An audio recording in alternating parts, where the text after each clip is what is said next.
Welcome to Legion Radio, a podcast about all things e-commerce, the official podcast of the private label Legion, hosted by Tim Jordon. Hey everybody, welcome to another episode of Legion Radio, the podcast of the private label Legion community. We talk about a lot of e-commerce stuff. Today I'm bringing another special guest to you, Karen Waksman. How you doing, Karen? Hey, so excited to be here, guys. And I have to admit, this has been a long time coming. Karen and I have messaged back and forth and messed up our schedules. She was in Israel, then I messed up somehow the time zones, or she messed up. I think she messed up, but I think she's going to make me take the blame for it. My fault. Yeah. So we finally got our ducks in a row and got her on here. And Karen, you might not know this. Do you know the first time that we ever encountered each other? I don't know. Some trivia? Not an offline event. It was an online event. What? Oh, it was? You don't remember? Yes, I love surprising people. It was an Illuminati Mastermind webinar. I didn't know that. Okay. Yep. Cool. You were right before me, so I had to listen to you waiting for my cue to start, and then you probably exited and didn't get to hear my little pitch. Yeah, it was really long. They are long. They're like 3 hours long. I was like, I gotta go. Yeah, they don't do those anymore. I think those have. Oh, but I was like, my head was good.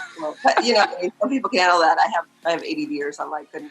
So that was my first time noticing what you've got going on, and I've still somewhere got notes from listening to what you're talking about, because I thought this whole idea of like moving Amazon private label products to retail was so foreign. And I'm sure you see that all the time with all the Amazon sellers you talk to.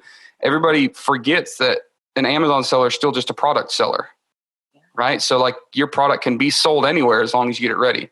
So anyways, it's been kind of a long time coming. Glad to have you here. I know that you've got a little bit of an interesting background. You came not from the e-commerce space, but from big retail space. I know you worked for a number of years as a buyer agent, all that good stuff. So can you give us just like, not a buyer agent, you helped buyers. Sell to buyers, yeah. Sell to buyers. That's right. See, I knew I'd get it wrong. We're not going to edit that out. You guys get to listen to all the goofy mistakes I make a fool out of myself. Because she literally told me that 10 minutes ago and I got it backwards.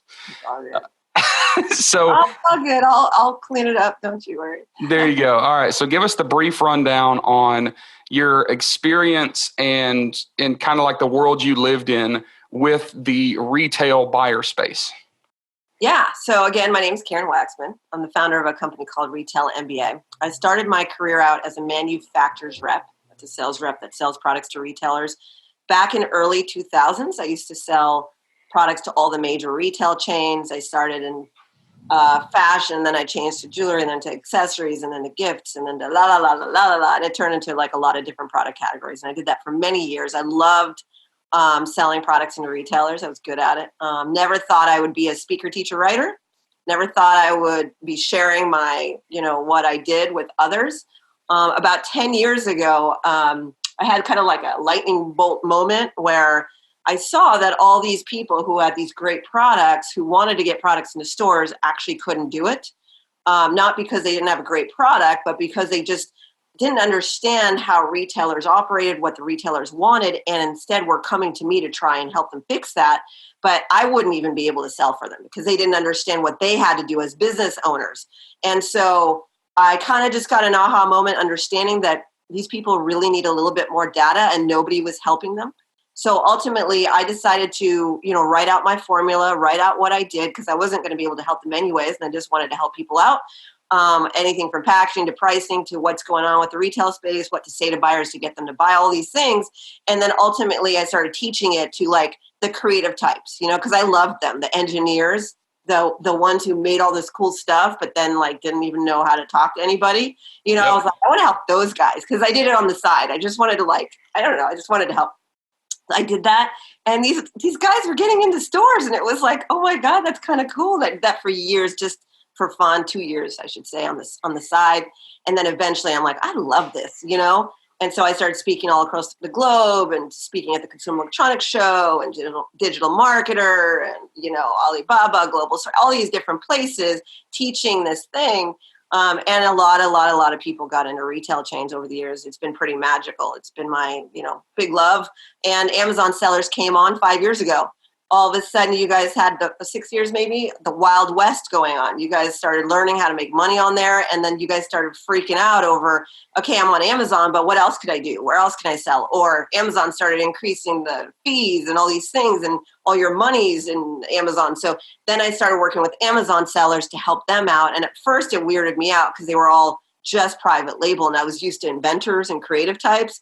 And I'm like, look at these people copying somebody else doing something, and I'm like, what am I supposed to do with this, But then I was like, you know what? They're humans. They're like, they're willing to work. They're willing to understand this world. They have families. They want to make money. I totally get them. I'm an entrepreneur. So like, let me just show you. And it actually worked. And I have so many of the top Amazon sellers who can honestly say they got into retail chains because of the work that I've done. And I love you guys. So I'm here to help and honor you guys with getting into retail chains. And I'm happy to give you whatever I can today. So that's what we're going to do.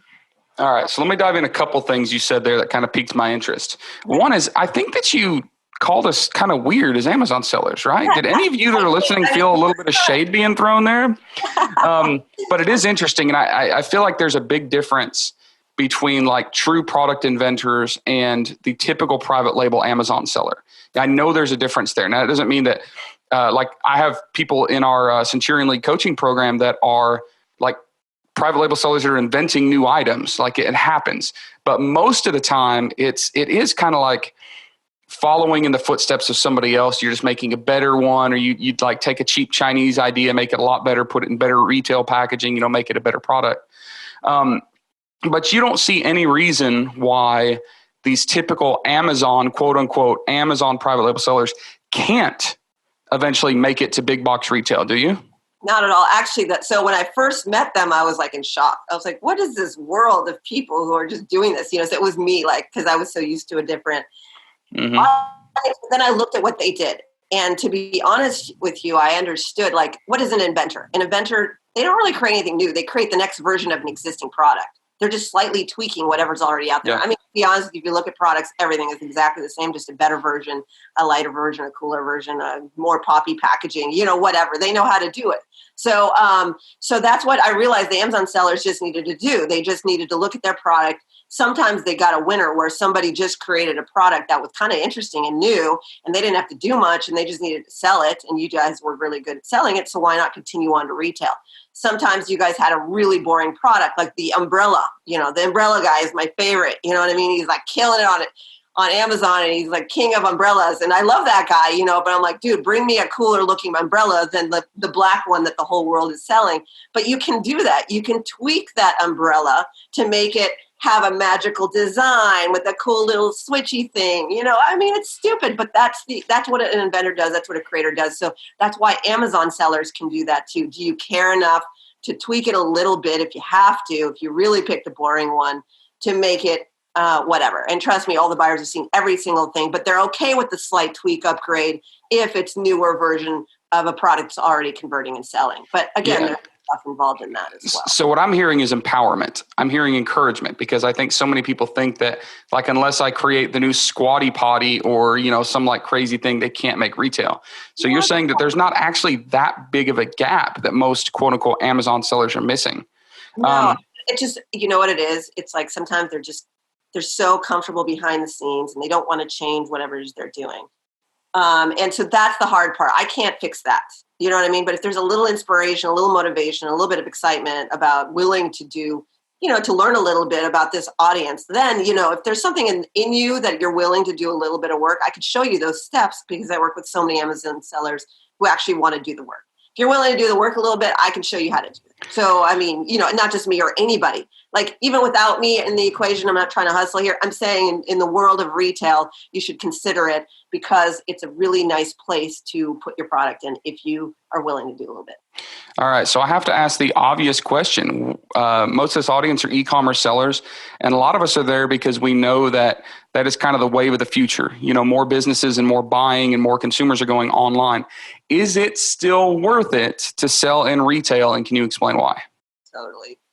I hear that all the time. Yeah, retail is dead. I'm like, first of all, retail's not going anywhere for a while. So, however, in your lifetime, however you are, it's hanging out a while. It's been around a long time. People like to go to physical stores to pick stuff up. Even Amazon purchased Whole Foods because he understands that brick and mortar does help his business in certain categories, especially, right? There are certain products that you have to look at it. You have to touch it. You have to feel it. There's certain types of categories that you're always going to go to that store to pick stuff up. And in general, what happened with the retail chains is, yes, I understand that you guys are getting this because you saw a lot of retailers go under. But what you didn't see is that some of them are surging and killing it. I mean, even Walmart just posted like some crazy sales volumes because they're leveraging the internet to crush, and they have the physical stores, so they can hustle. But what happened was, and the reason this happened was, retailers were doing the same thing for years and years and years, right? Then the internet showed up, and and then Amazon showed up, and Amazon shook things up because they were able to get to the customers faster in certain ways. And there were certain things that they were doing that were making the customers more happy and so forth. And so, retailers got shocked. The ones that were like just being pigs and not doing much and evolving at all. Like Toys R Us. Really got hurt and booted out. But there are other ones who stayed strong and said, we got to change. They had to learn how to do the internet. They had to learn how to combine the both. And they had to do all these things. And ultimately, now more than ever, like the ones that are stronger than ever. And so I wouldn't worry about that at all.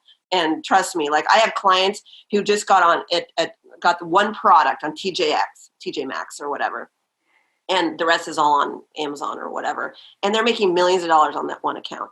So, I mean, whatever you want to call it, there's a lot of money to be had. So you want to be stubborn? Cool. If you want to look at other possibilities and opportunities, it's really all around you, and retailers are not going anywhere. It's just a different language. And I think most of it is fear or confusion, or it seems overwhelming, which is why they don't do it. And then they blame it on retailers dying. But if you actually did the math and understood what's going on in the world, you'll see there's a lot of magical opportunities there. All right. So you told me that you have probably worked with and helped over 10,000 people, businesses, inventors, sellers, whatever, in this quest. Talk to probably closer to 100,000. I've done a lot of stuff over the last 10 years, but yeah, you know what I mean? Like, I don't know what the numbers are. I don't like to. But it's a lot. And my point is, you've probably got a really good sampling. And right now, probably, I think you were saying 30 to 40% of your clients are quote unquote Amazon private label sellers, online marketplace sellers that are trying to get to retail. So you probably have a really good understanding of like the most common issues or the most common mistakes or the most common questions that you have to answer to these people all the time. So what I'm hoping you can do on this podcast is share a few of those. And I know that you kind of alluded to a few things you'd like to share. One of them, you talked about hustle. You talked about hustlers and how. And let me go on a rant for a second. I almost hate the word hustle. I hate it. I don't even remember. You're like putting me in a corner, man. I don't remember. No. You all remember me, but like people call themselves hustlers. Like I want to be a hustler. I want to be a hustler. And the problem is, I think that a lot of times people that see themselves as a hustler do not see themselves as a real business person. Like they don't treat their ventures and treat their time as if it were a real business. So they miss some steps and they build things a little bit on shaky ground. So that's what you were telling me earlier when we were talking was something to the effect, you didn't get into it, I'm hoping you'll share more now, is like these Amazon sellers that want to go into retail have to stop like building a business as if they're a hustler and start building like a real legit business. And it's probably not that hard. So can you explain that just a little bit?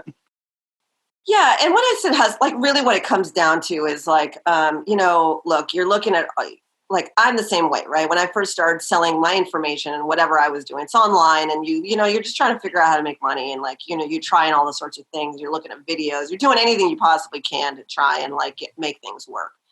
So I totally get that. But there is a point where if you're going to deal with certain ways of selling your product, it's a little bit more professional. So like with retail chains, it's not hard to do. It's not brain surgery, but you got to be a little bit more understanding of that audience and that market. It's like if you sold on Amazon, you can go on YouTube and you can learn like some quick tips and strategies and stuff and then kind of get things moving. But with retailers, one change to order can make you millions of dollars. It can 10x, 100x your business if you really do it right. those are the times where you kind of need to learn a little bit about what you're about to get into, because you could like also really cause problems for yourself. Like you just need to learn a little bit more and not try and like piece it together. Like sometimes I'll talk to people and I see a lot of Amazon sellers do it. They're like, I'm just going to test it out myself. I'm going to go walk into a store. I'm going to go do it that way and stuff. I'm like, that's cool. But if you did it that way, then what you did essentially was kind of mess yourself up, because there was a much bigger opportunity here. So with retail, it's more corporate, it's more established.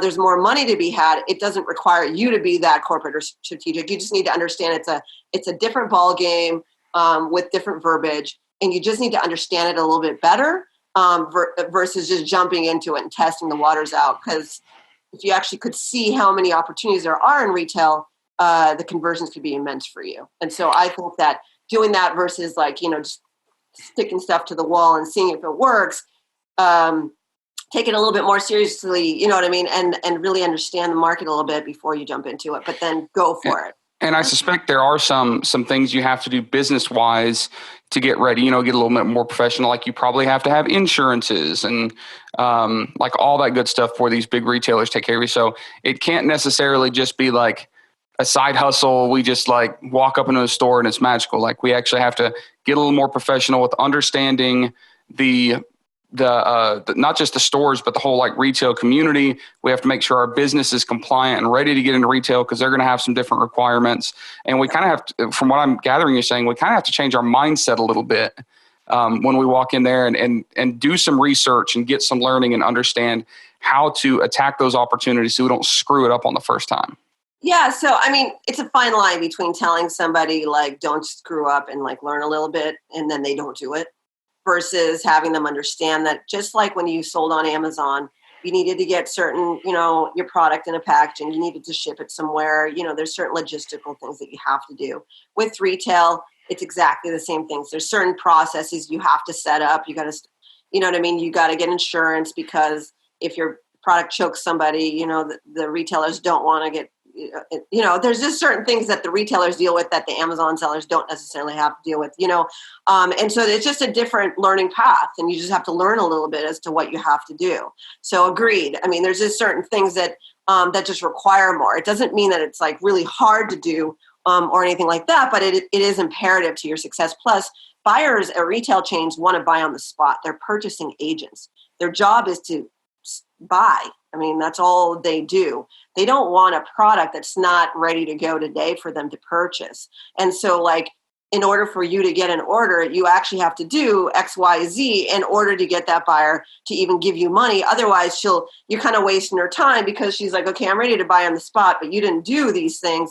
And I don't know, you know what I mean? I'm not your mommy, go work it out, come back to me so we can like do a deal. And so they're just really all about making money, which is really exciting, but you have to give them some things that they can do. And that's what happened when I was in the early stage of this, seeing people who didn't have those pieces set up properly, which wouldn't allow the buyer to buy from them anyways, and I couldn't sell for them. So sometimes people will just go, I'm just going to go hire a rep to go do this for me. But if you're giving them, pieces and and it's not ready for the retailers, it's going to be really hard for you to make real money. And the reps don't care that much. It's not their business. You're giving them money, but you know what I'm saying? Like, so you got to care a little bit in order to proceed. All right. So get your mindset, get your understanding, get your business ready for retail. I assume that another thing that you see people screw up a lot is not having their product ready for retail. And you kind of shared a little bit with me before that a lot of people's products may not be as far from ready as they think they are. Sometimes we assume the worst and we think we're 10 miles away, and we may just be a few feet. So can you share, some of the biggest mistakes you see people making, not being ready, and some of the simplest things we can do to get our product ready? So let's talk about packaging. I mean, packaging is the one thing that torments all of you. That's the one thing that I've seen with Amazon sellers who basically are like, I want to sell to retailers, but like, I don't have my packaging. I have a white box or whatever, and I don't have time to figure that out. I don't even know how to figure it out. I don't even know like what would be the right thing to put on the box or the packaging or whatever.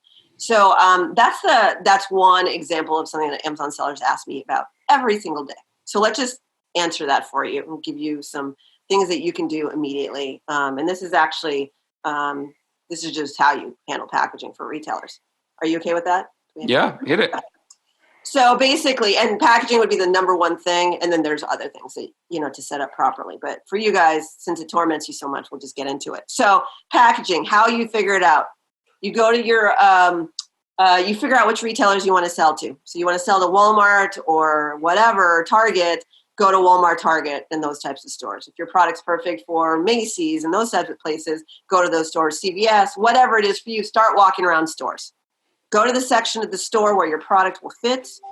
Like if you have a consumer electronics product, go to the consumer electronics section of the store. If you have an auto product, go to the auto section of the store, whatever it is. Look for your top 3 competitors, right? Make sure that they, have similar products to yours, okay? And really all you want to do is copy them. Why? Because the buyer has already told you what she likes for packaging. She already told you the size, the shape, most of the design elements. She basically is telling you exactly what she approves of, and it's on store shelves. Retailers are so old school that basically what they're trying to do, they're not so old school, but what they're trying to do is to keep a flow in their stores, and they can't change much from what their flow currently is. So, because it'll look weird if they throw in something too big or too small or too wonky or whatever in that section of the store. It needs to look nice, right? And so they basically are telling you what they want. So if you see that your top 3 competitors, some version of them are there, you want to grab them. You want to give them to your packaging person. You say, copy it. If it's in a box, make a box. If it's in a hanging card, make it a hanging card. The only difference, don't change the size, don't change anything else. The only difference is the design elements, what words you're going to use, how you're going to make it pop. You know what I mean? Maybe if you have like some bottles you're selling, maybe you do a 2-for-1, and so that even though it's the same size, it has a 2-pack. And the reason you might want to do that is because when a customer is looking on a store shelf and they're seeing that everyone has 1 product on the shelf, but yours has 2 because it's an extra bonus, you might buy that product just because it's like, a nice product, like it's an extra thing for the same price. Whatever it is, you want to keep the exact size and shape and only get your graphic designer to change the coloring and the fonts and or the verbiage to make it really pop and stand out. And by the way, you can probably copy most of the things that they're saying on there, just make it better. It's really they've already done the work to figure out what it takes. You can see what they've done that worked, and you don't have to reinvent the wheel. Not at all. Like, people get so complicated with retailers. It's so simple. Like, the buyer can't change anything. She literally is stuck. She cannot change much. Yes, every once in a while you'll see that, like, the circle can versus the square or whatever. But generally speaking, it cannot, if it's too big, they won't buy it. It has to be the same. So isn't that easy? So don't stress out anymore. Go to your store. Now, I'll say one thing. I always get this. But Karen, my product's different. There's no other product like it in the market. So I can't copy, that packaging. And I'm like, okay, look.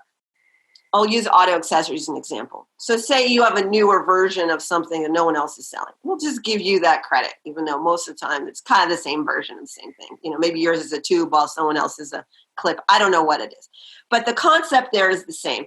You're going to go walk around and you're going to look at stores and you're going to look at other auto accessories that are almost the same concept, or cosmetics. Like somebody created a beauty tool, you know what I mean? Like, I don't know, to pick stuff off people's faces, or like, gross things. I see a lot of really I don't know what I've seen. There's a lot of gross things out there, but they make a lot of money, and I can't imagine having to do that all day long looking at that thing. But anyways, like just to use something like a cosmetic tool, for example, there are other cosmetic tools. It may not be the same one. Just grab that packaging and copy it because the buyer's already telling you. Now, you don't just grab it from one store. You got to walk around different stores because maybe this one has a slightly wider one and this one has a slightly thinner one. And you want to see what the general consensus is so that you don't have to keep creating packaging over again. You want to go to the different stores, look at the big map, walk around, pick the ones and say, okay, after all my data, I'm going to just make this one because it'll probably fit in all those stores. Then you don't have to pay for it again and do it again. Does that make sense? It does. Yep. That's it. That's packaging. And similar to pricing, by the way. Like if you're going to, like when I teach, I show people, go after 40 stores. Don't go after like one store. Go after a lot of different stores. Now that might freak people out. But the concept is, if most buyers say no, all you need is one yes, then all the other ones will start stacking up. You know what I mean? You just need somebody to say yes to your product. So I'm getting another thing because what you just told me seemed fairly easy. There's a lot of data. There's a lot of information by looking at other people's packaging. We got to get our packaging ready but it's not that difficult to figure out how to do that. So none of this again, I feel like this is empowering, encouraging, because people are freaked out, but I feel like most people are not that far away. And if they are, it's easy to fix. Totally. The ones that are all fear-based about it usually, come to me eventually when they start seeing other people do it. I just hope that one day people will just understand this. But I want to say something about pricing. And the reason I mentioned the 40 stores, and I wasn't trying to go on a tangent, what I was trying to tell you is that the buyer's telling you the pricing for stores. So it's $19.97 on the store shelves. You go to a bunch of different stores, they're all around $19.97. Your retail price needs to be around $19.97. For Amazon sellers, do not make your price cheaper on Amazon than on retail store shelves, because that'll annoy the crud out of the buyer, because she's competing against Amazon. It has to even match. And if you're going to go after stores, you just need to know that you cannot have like a better deal on Amazon than what you're pitching the buyer for. And that's really, really important. So not only are they telling you what pricing you need to be at, so you can choose whether or not it makes sense for your product type, and you also just need to make sure that you understand in the realm of Amazon, you do not want to go in, when you're trying to sell her a $19.97 MSRP, but your product's selling for $14. She will be like so mad at you, because she's like, you don't care about me. You only want to make money. I'm trying to figure out how to make money here too. So that was an important distinction. Gotcha. All right. So you said earlier, I made some notes, that one chain store order can 10x to 100x your business, right? I know that sounds fanciful, but I'm also hearing kind of a general theme that most people are not that far off. So what are one of the 2 or 3 maybe small like mindset tweaks that Amazon sellers should make when they're attempting to get into retail? Like, I'm sitting here, I've got a product that's in a white box. I can't do this. It's like too hard. I'm too far off.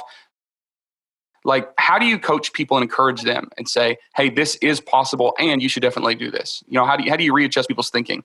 Well, some people freak out on the 10x to 100x concept, because they're like, all they see is how much money they have to put out in order to get money back. So they're like, I don't want to get into retail because it's going to be like 100,000. What if the buyer buys 100,000 units? And like, how the hell would I figure that one out? I don't have that kind of cash flow. So I kind of like the small to growth, stage. And like, so retail is too confusing. So that like kind of freaks me out. And that couples into what you're saying. So here's how it works with retailers, and this will calm a lot of people down. So yes, it could be 10x or 100x your business, but it's a little bit of a slow moving ship. So the way it works with retailers is if they like your product, they'll test it.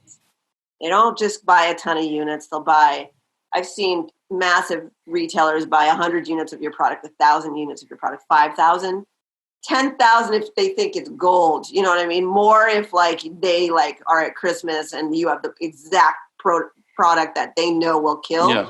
Most of the time, they're starting small. In their top 20 stores, top 50 stores, they set this up on purpose because they don't want to buy a lot of volume and then have to eat the money themselves, or deal with you with a headache.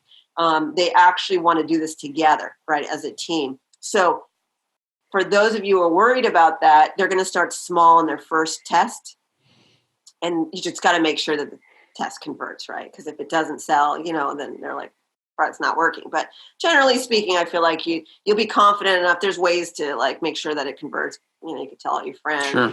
There's, you can drive traffic online. There's things that you can do to get people to buy things in stores. But essentially, they'll buy a small quantity, so you're not going to die at first. You know what I mean? You're going to start small. Then you'll also be in control and in charge. Then if the product sells, they'll reorder. And then they start growing their reorders, and that's where the good money comes in. And by then, you will ultimately, feel more confident, feel more comfortable. They're feeling you out. You're feeling them out. They want to make sure you're a good vendor. You're shipping on time. You know what I mean? So it's a slower, gradual thing. And then it's like, can be the boom. You know what I mean? Like where it's magical and you make a lot of money. So I feel like that helps people in a lot of ways, in that they'll understand that there's huge opportunity, and it doesn't have to like harm the rest of your business or stress you out or, take all your money out. And by the way, there are third-party companies that are happy to give you the money for these orders because they know they'll get paid by that retailer. So there are third-party companies actually who will, for a couple points off of the purchase order, will give you the money to actually pay for the order. So if you get an order from Bed Bath & Beyond and it's maybe a little too uncomfortable for you financially, like you don't know how you're going to pay for those goods, there's a third-party company. If you set it up in advance before you start going after stores, there are many third-party companies who will actually front you the money. You don't have to pay for it. They take a couple of points off. What points equal percentage? And what that basically means is that when they actually get paid, you get paid, everybody gets paid, and it all works out, and you don't have to take it out of pocket. Does that make sense? Yeah, that's awesome, because I think that the capital involved is one of the scariest things for people. And nobody has the money and the cash in the bank to go and sell the retail chains. It's unheard of. You know what I mean? Some do, but a lot don't. I mean, like the misconception that like you need all this money in the bank. I mean, retailers would never be in business. So they'll ask you, it's called retail factoring, by the way, just happy to help. So there are companies out there that can support you. And by the way, they're doing it because they don't care about your ability to, have good credit. What they actually care about is the fact that the retailer is the one that's paying them, and they already know what their consistency is, whether or not they're going to get paid. So they're not even basing it off you. They're actually basing it off the retail chain. You did all the crap work of having to get the buyer interested in your product and buy things.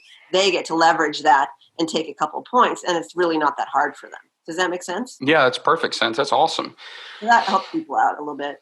Yeah. So the other thing that I know to be true is that there are a lot of people that make it huge in retail that don't necessarily come with the quote unquote like necessary skills. They might not be great salesmen. They might not know how to talk to retail stores, right?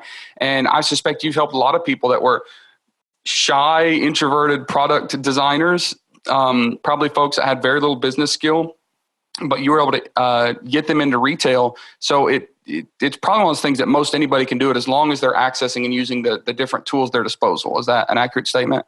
Yeah, it's more than that, though. It's like, okay, think about it from the buyer's perspective today. So back in early 2000s, when I used to sell to retailers, and hopefully this will calm people down. Early 2000s, the buyers stayed there for years. If they didn't like you, you don't get sales.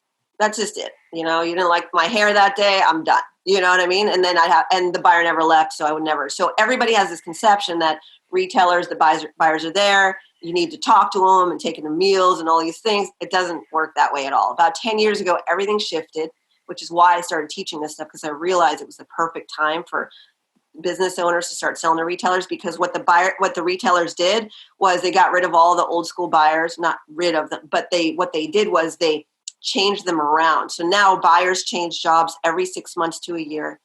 They do that to make sure that there's no, relationship. There's no emotional connection. They're only looking for new products that are going to be hot. They're going to sell. Like when the internet showed up, they had to look for new, hot, interesting products, and the old buyers were buying from their friends. So like what was happening is, so now it's like a lot more churning of products, a lot more interesting stuff.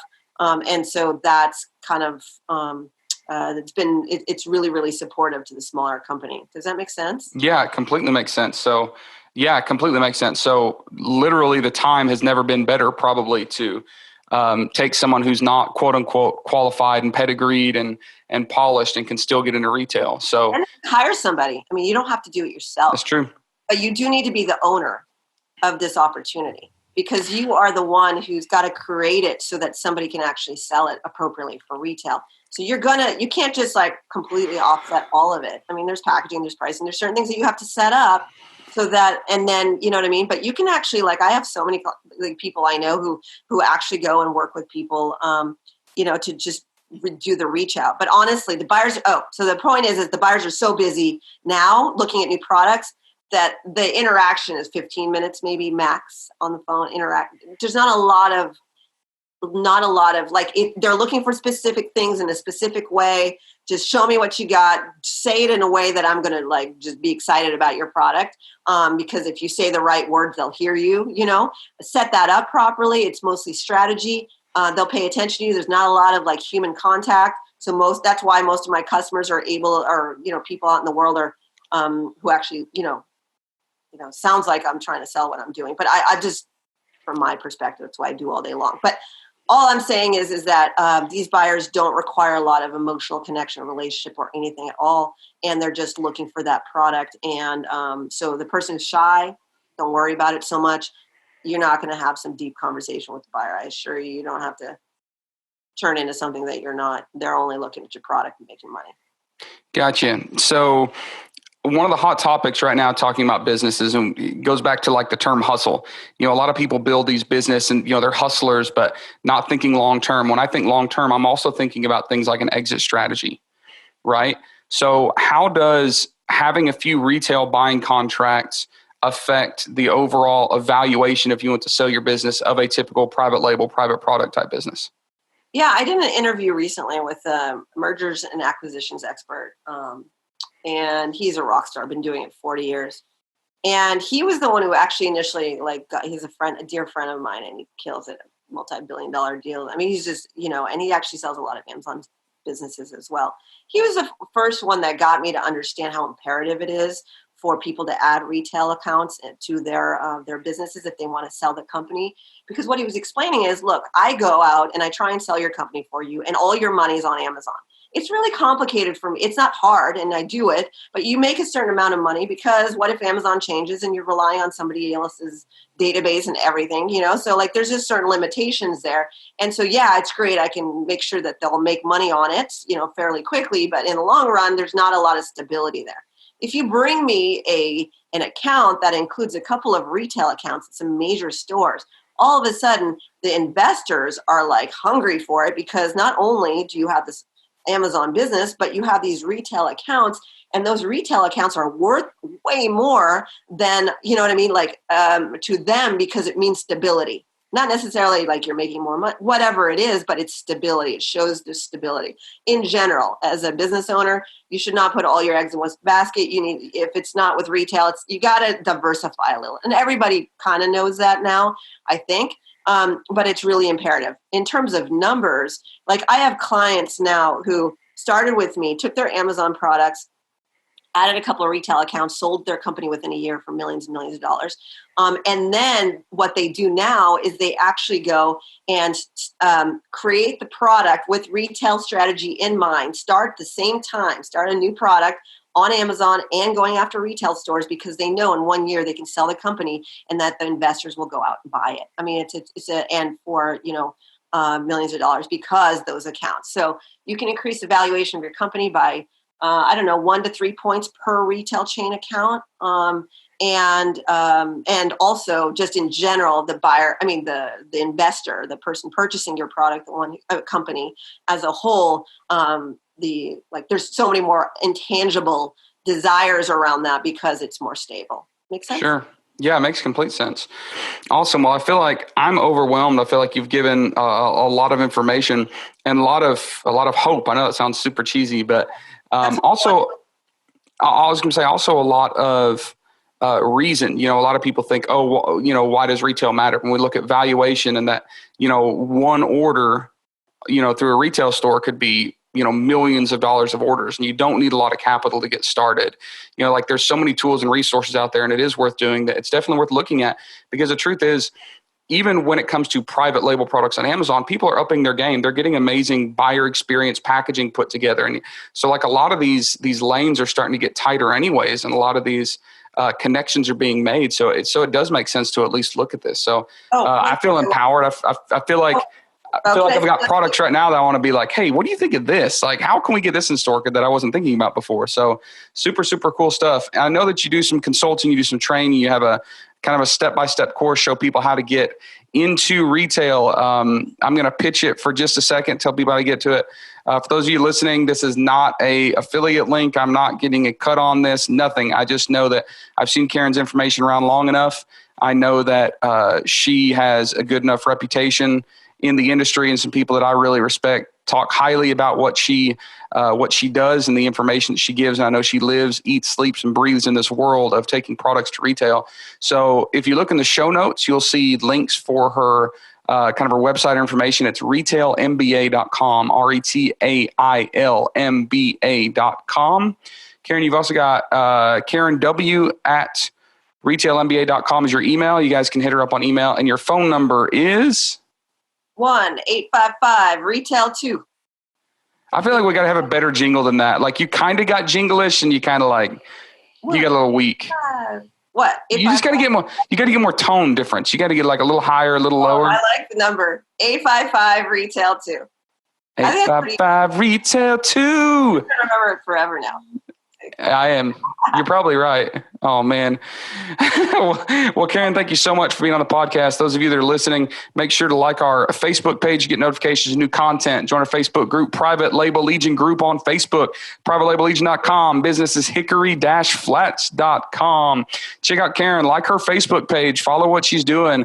Go to her website so she can get you all cookied and pixel up like she probably does and send you Facebook ads and notifications, cool stuff she's got going on. I'm not that cool. I'm not that internet marketing, but yeah, a little bit, but not much. You like how I just called you out?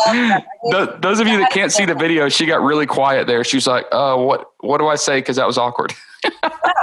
I mean, I have free content, free stuff. You want to learn more, it's all on there.